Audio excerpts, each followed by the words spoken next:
नारी स्वभाव सत्य कवि काहि, अवगुण आठ सदा उर रही। साहस अनित चपलता माया, भय विवेक असोच अदाया।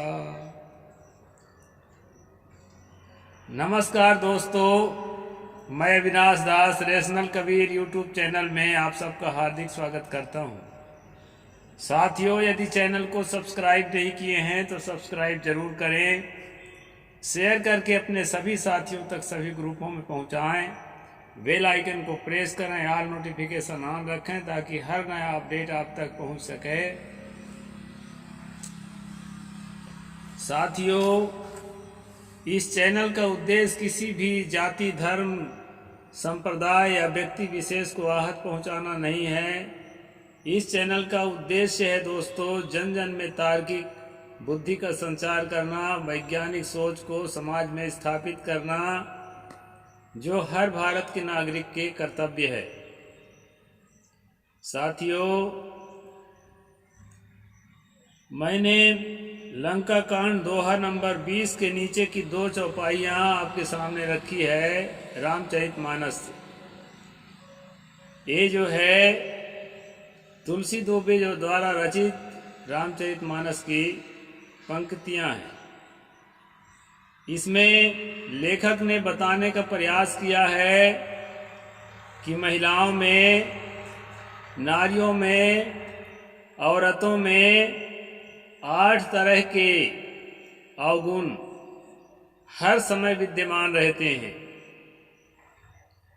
वो स्वाभाविक है, बोलते हैं कि वो जो है किसी प्रकार से मिटाया नहीं जा सकता, क्योंकि उसको परमात्मा ने, ब्रह्मा ने ही उनके लिए बनाया है, उनके स्वाभाविक गुण है।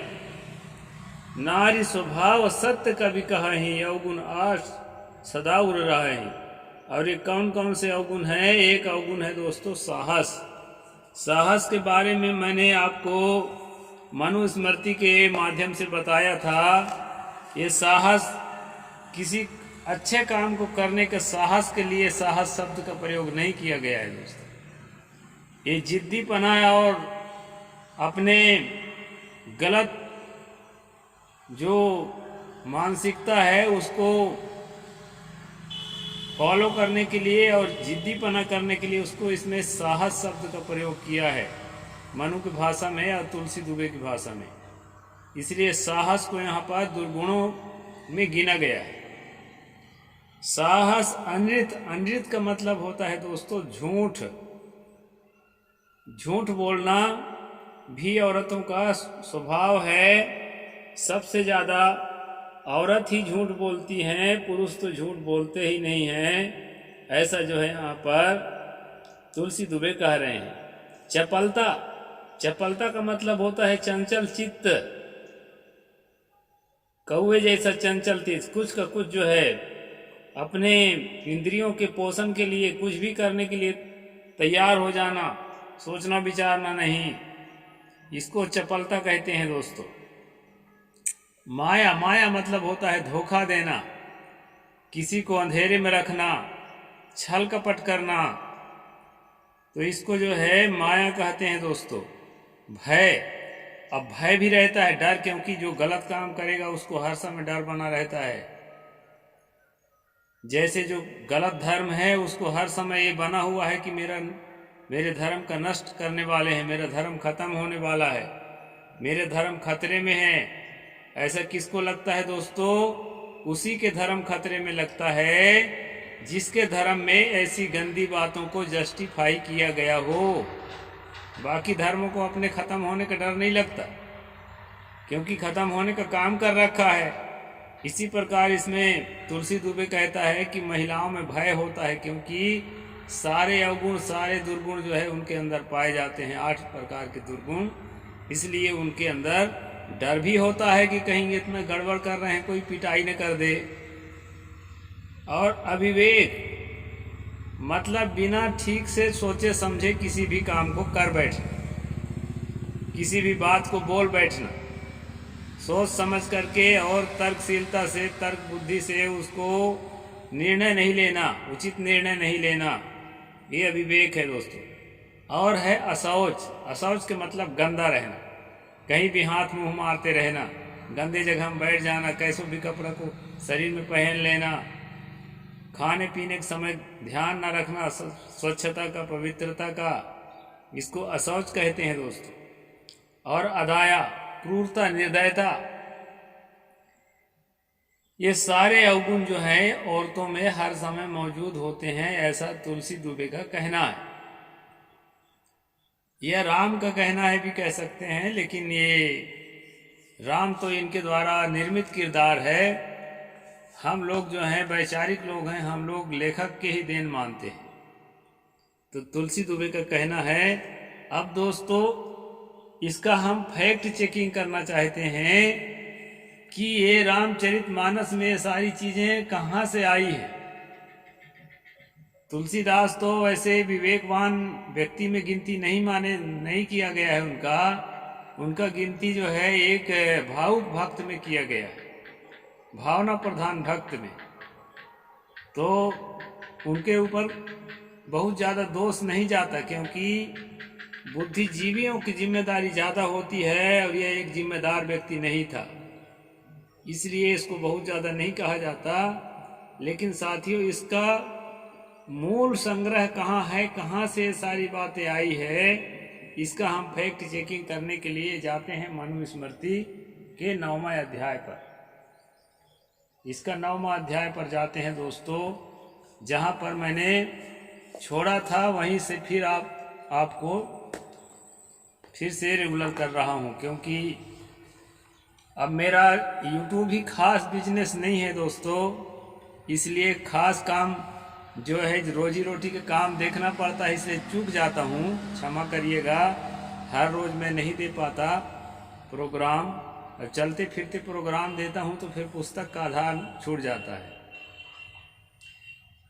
इसलिए अधिक दिन हो गया। अब आज से मैं 9वां अध्याय पहुँचा हूँ, इसको किसी भी तरह 12 अध्याय का है पूरा करूँगा ही, गैप भले हो जाता है। तो यहाँ पर दोस्तों हमने देखा है तुलसी दुबे ने 8 प्रकार का अवगुण बताया, और वो अवगुण हर महिला में जो है हर समय पाया जाता है। अब यहाँ विचारणी बात यह है कि पुरुष क्या इन अवगुणों से मुक्त होते हैं, हर पुरुष क्या मुक्त ही होता है, और हर नारी क्या अवगुणों से लिपटी हुई होती है, ये प्रश्न उठता है दोस्तों। तो हम चलते हैं, यहाँ क्या कहते हैं। पिछला मैंने 12 नंबर का श्लोक में आपको बताया था कि अपने बड़े लोगों के घर में बंद किए जाने पर भी स्त्री जो है अपने आप को सुरक्षित नहीं महसूस करती है। बड़े लोग अगर 4 दीवारी के अंदर 7 पर्दे के अंदर उसको रखोगे फिर भी वो मन से गंदा होती है, ये मनु ने 12वां श्लोक में बताया था 9वां अध्याय।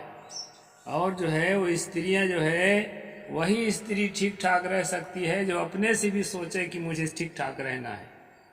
और साथियों मैं अपना दृष्टि बता रहा हूँ, अपना दृष्टिकोण बता रहा हूँ कि मैं आज देख रहा हूँ कि हर स्त्री जो है अपने आप को असुरक्षित महसूस करती है, और जो है अपनी सुरक्षा के लिए स्वयं जो है वो तत्पर रहती है।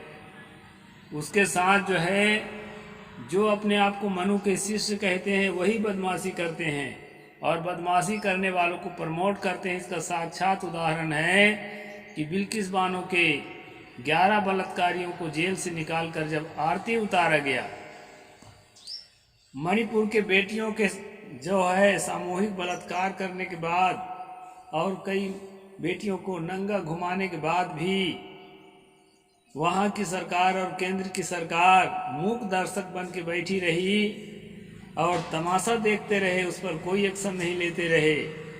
जो मनु को अच्छा मानने वाले हैं वही लोग दोस्तों इन बातों को मानते हैं, और स्त्री को ही एक तरफा जो है दुर्गुण का खान बताते हैं, और पुरुष चाहे जितना अत्याचार करता है उसके अत्याचारों को जो है उस पर पर्दा डाल दिया जाता है। ये बात जो है आपको मैं किताब खोल करके बता रहा हूँ। अब आगे श्लोक 13वां नंबर में क्या है वो मैं बता रहा हूँ दोस्तों। पानम दुर्जन संसर्गः पत्या च विरहोटनम स्वप्नो अन्य विगेहा वासश्च नारी संदूषणानि सटः। इसमें अभी तुलसी तो 8 प्रकार का दोष बताया है दोस्तों, 2 और वो कहीं से खोज लाया होगा। इसमें 6 प्रकार का दोष बताया है। औरत के जीवन में 6 प्रकार का दोष मनु बताते हैं जो हमेशा उसके रहते ही हैं। पहला दोष बताया है मदिरा पीना। आप लोग भी समाज में रहते हैं दोस्तों, इसी भारत के अंदर। आप स्वयं जो है अपने शहर में, अपने गांव में जांच करके देखिए कि सबसे ज्यादा शराबियों की संख्या महिलाओं में है आपके गांव में कि औरतों में, पुरुष में है। मेरे गांव में तो 100 शराबियों में से कहीं 2 या 3 हो सकती है महिला शराबी, लेकिन वो भी बड़ा लिमिट में पीने वाली मिलेगी आपको। पी करके सड़क में बौछाने वाली नहीं मिलेगी। लेकिन यहाँ औरतों के प्रमुख दोष में मनु ने कहा मदिरा पीना पहला दोष। दुष्टों की संगति करना, जो दुष्ट स्वभाव की औरतें हैं या मर्द हैं उनके साथ संगत करना। तीसरी बात बताए हैं पति का वियोग, पति से दूर रहना, इधर उधर घूमना। ये जो है नवयुवक जो मनचले हैं उनमें ये सारे गुण देखे गए हैं, महिलाओं में प्रायः नहीं देखा जाता दोस्तों। ये पूरा जो है फर्जी है। अकाल में सूतना और दूसरे के घर में रहना, ये 6 दोष स्त्रियों के दोष है। ये 6 प्रकार के दोष हर समय स्त्री में पाया जाता है, ऐसा यहाँ मनु का कहना है। तो साथियों, मेरा काम तो है सिर्फ और सिर्फ एक्सपोज करना। क्या सही है क्या गलत है इसका निर्णय आप लोगों को लेना पड़ेगा। ये 13वां नंबर के श्लोक में स्पष्ट रूप से कहा गया है दोस्तों, और ये मनुस्मृति का 9वां अध्याय है। तो मेरे पास ज़्यादा सिस्टम नहीं है, मैं अब किताब खोल के आपको दिखा रहा हूँ। अगर कम ठीक होगा तो आप अपनी किताब से मिलान कर लीजिए। तो कहने का मतलब ये है कि दोष तो दोष होता है, स्त्री में हो चाहे पुरुष में हो, दोषी को दोषी ही कहा जाएगा। मैं ये चैलेंज नहीं करता, ये दावा नहीं करता कि स्त्रियों में अपराधी नहीं पाए जाते, कि स्त्रियों में दुर्गुणी नहीं पाई जाती हैं, ऐसा मेरा कहना नहीं है। लेकिन संख्या के हिसाब से अगर आप देखेंगे भारत के अंदर तो स्त्रियों का संख्या उंगली में गिनने के लायक है। अपराधियों में सबसे ज्यादा चोरी, हत्या, छल कपट, व्यभिचार पुरुष ही करता है, और दोष यहाँ पर स्त्रियों पर मढ़ा गया है। कई लोग कहते हैं मनुस्मृति तो स्त्री के पूजा करने की बात करता है। तो एक जगह आधा श्लोक में जो है यत्र नार्यस्तु पूज्यन्ते रमन्ते तत्र देवता, ये है, ये नहीं है मैं नहीं कहता। लेकिन वो सगाई के समय में जो गिफ्ट दिया जाता है उसके बारे में, उसी को स्त्री पूजा कहा है। इसके अलावा जो है ना, पानी पी पी करके स्त्रियों को दुर्गुणी, पापी, शराबी, दुष्ट, सारा जो है दोष इस पर स्त्रियों पर मढ़ा गया है दोस्तों। और इसी को जो है तुलसी ने अपने शब्दों में कहा है कि विधि हु न नारी हृदय गति जानी, सकल कपट अवगुण खानी। यानी जो विधाता है, जो ब्रह्मा है, जो सारा संसार को बनाया है, वह भी स्त्रियों के अंदर के जो उनके दिल की बात है उसको समझ नहीं सका। दुनिया में जितना पाप है, जितना अवगुण है और जितना कपट है, वह सारा के सारा स्त्री के हृदय में पाया जाता है। ऐसा जो है दोस्तों, तुलसी ने कहा, तो कहाँ से कहा? वो मनुस्मृति में जिस तरह की बातें हैं, अभी और बहुत सारी बातें आएंगी, इन बातों से लेकर के ही उसने कहा है। तो साथियों, जिनको हम धर्म की किताब समझते हैं, जिससे हम मानवता के मानवीय संवेदना की रक्षा की उम्मीद रखते हैं, वे मानवीय संवेदना को तार तार कर रहे हैं। इसलिए इसका एक्सपोज करना जरूरी है। तो साथियों, इस वीडियो के माध्यम से मैं आपके सामने अपनी बात रख रहा हूँ। अपनी बात क्या, मनु की और तुलसी दुबे की बात रख रहा हूँ। इस पर आप समीक्षा करके जरूर अपना राय रखें, ताकि मैं समझ सकूं कि आप कितना सहमत हैं या आप भी उन्हीं के साथ हैं। साहिब बंदगी। जय भीम, जय जोहार, जय भारत।